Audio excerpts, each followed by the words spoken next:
এখন দেখবেন বাবা, প্রত্যেক পাড়ায় পাড়ায় কীর্তন হচ্ছে না? আগে এত ছিল? ওমা, আগে এত কীর্তন হতো? এখন পাড়ায় পাড়ায় হচ্ছে, প্রত্যেকটা গ্রামে গ্রামে হচ্ছে।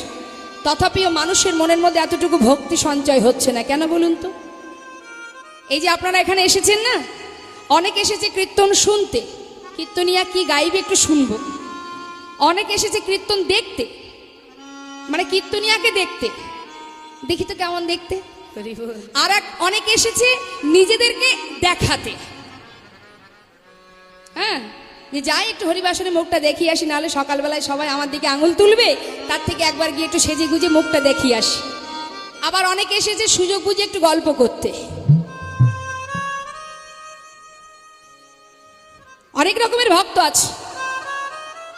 তাই এখানে ভক্ত আর অভক্ত, এই যে দু রকম আছে না মা? যারা ভক্ত হয় আর যারা অভক্ত হয়।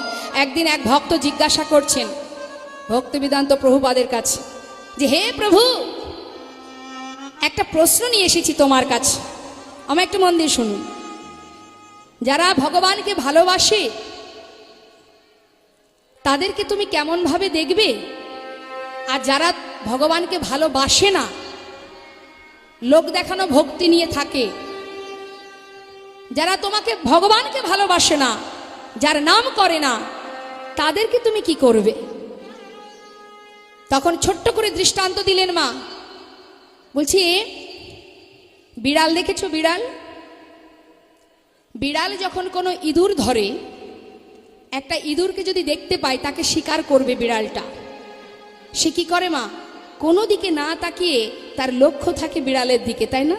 কতক্ষণে ওকে ধরবো, কতক্ষণে ওকে প্রাণে মারবো, এক দৃষ্টিতে তাকিয়ে থাকে। আর সেই লক্ষ্যটাকে ঠিক রেখে যখনই সুযোগ পায়, ওই বিড়ালটা তার নিজের যে দাঁত, ওই দাঁত দিয়ে ইঁদুরটাকে জোরপূর্বক কামড়ে ধরে টানতে টানতে নিয়ে গিয়ে তাকে ছিঁড়ে টুকরো টুকরো করে শেষে খেয়ে ফেলে, তাই না মা? কিন্তু সেই বিড়াল যখন সেই একই দাঁত দিয়ে নিজের সন্তানকে এক স্থান থেকে আর এক স্থানে নিয়ে যায়,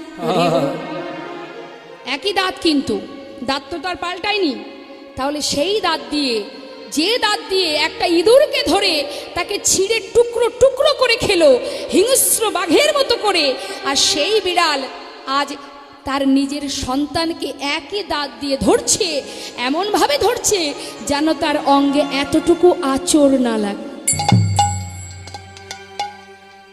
সর্ব অঙ্গে তার মুখ দিয়ে, তার জিহ্বা দিয়ে চেটে পরিষ্কার করছে, আদর করছে, ভালোবাসছে।